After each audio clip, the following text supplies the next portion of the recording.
Hello, today I'm demonstrating how to make pizza scone whirls.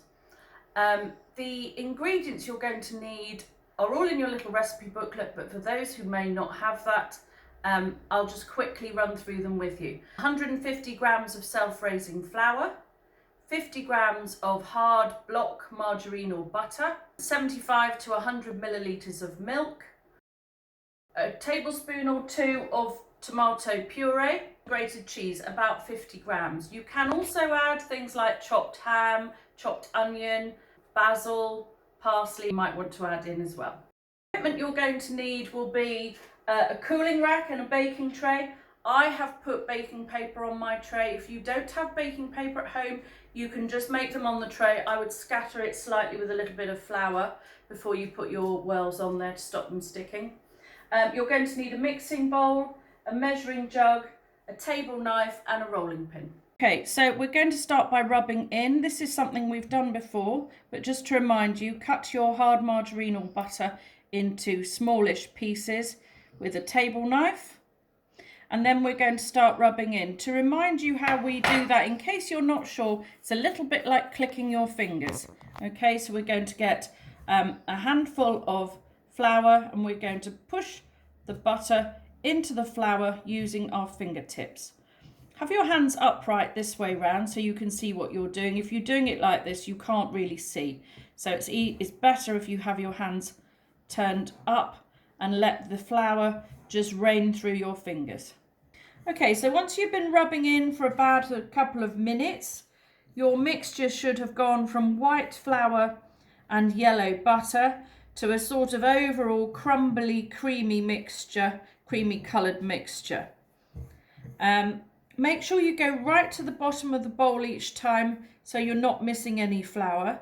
And when you think you've rubbed in, it should look a little bit like fine breadcrumbs. And the way to check is to give the bowl a shake from side to side and any lumps of butter will come up to the top. So I'm almost ready there. I think that's about it. Now the next job you're going to do is add your milk. When you're adding milk or any sort of liquid like water to a dough, you don't necessarily add the entire amount in the recipe. What you're going to do is add enough to make a soft dough. So you won't necessarily need all of the milk that you have measured out. So we're going to pour in a little milk and stir it really well with your table knife. I like to give the bowl a bit of a shake to help it along. Table knife is a knife you use when you're eating your dinner, in case you're not sure. This hasn't got a sharp end, so it won't scratch the bowl. Now, you can see it started to go a little bit clumpy, but we've still got a lot of crumbly bits. So add a little bit more milk. Give it another good stir. If you don't stir it in enough, then you won't know whether you've added enough. So each time you pour in some more milk, give it a really good stir. I still think I need a little bit more there, not clumpy enough. Now, I think that's starting to look much more like it. Can you see how the mixture's coming together? And what you're looking for is for a ball of dough and a nice clean bowl. So the reason we use a knife is it's much easier to clean off than a fork or a spoon. And you can see I still have some milk left, so definitely don't pour it all in one go. You should be able to hold the bowl with one hand and just gather your dough together with your other hand. Sprinkle a little bit of flour on the tabletop. If you've got a flour shaker, great. If you haven't, just grab a little bit out of the bag. You'll need a little bit on top of your ball of dough as well. We're going to be rolling out today using a rolling pin. This is something that we haven't done before, so you need to really pay attention. When you are rolling a soft dough, you are not rolling it really hard because it will get stuck to the table. You're just going to be rolling with a light pressure on the top. Now, if I was going to carry on rolling and rolling and rolling and rolling, I would end up with a very long, thin piece of dough, which is not what we want. What we're looking for is dough that is going to be about the same size as an A4 sheet. Now, you can see it's quite flexible. You can mold the shape with the sides of your hands. And we're going to roll it, shape it and turn it.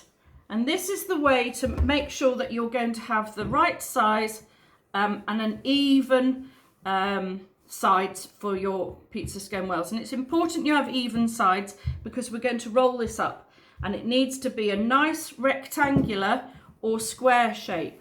Now when I'm rolling out, I'm turning it from side to side in order to make sure that I'm maintaining the shape, but also to stop it getting stuck to the table.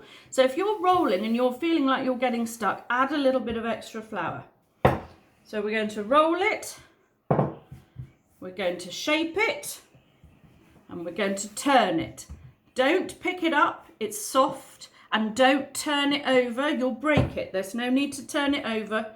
We're just rolling gently, we're shaping, and we're turning. Now I'm pretty happy with that. That's got some nice straight sides and it's got some nice corners.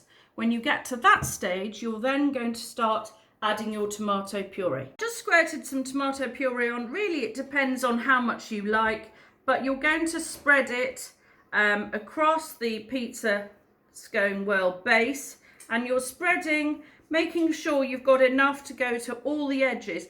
Now, when you're spreading this tomato puree, don't have your knife upright and spread like that. You're going to tear the dough. You need to have your knife relatively flat. If you're finding that very difficult, and I know some of you will be, you could try and spread it using the back of a metal spoon. You might just find that a little bit easier.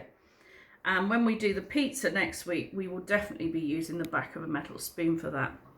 Okay, so once your tomato puree is on, you're going to scatter on your grated cheese.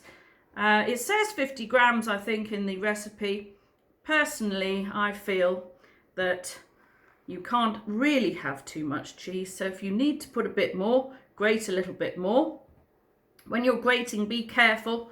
I know I can't see any bleeding fingers from here, but I don't want you to be grating your fingers. That's really unpleasant. Okay, now spread your cheese right to the edges. If you've got any ham, or you're going to add some onion or herbs or anything like that, sprinkle lightly over. Actually, I'd like to just talk to you about herbs for a moment. Okay, herbs come in very small containers, and that is because you only need to add a small amount. They are very strongly flavoured. So if you're adding any dried mixed herbs, you are literally going to add it with a fingertip, between a finger and a thumb. You maybe want to add 2 finger and thumb pinches, but no more. Do not shake it over like that. You'll make it so strong that it's not nice to eat. Now we're going to roll up.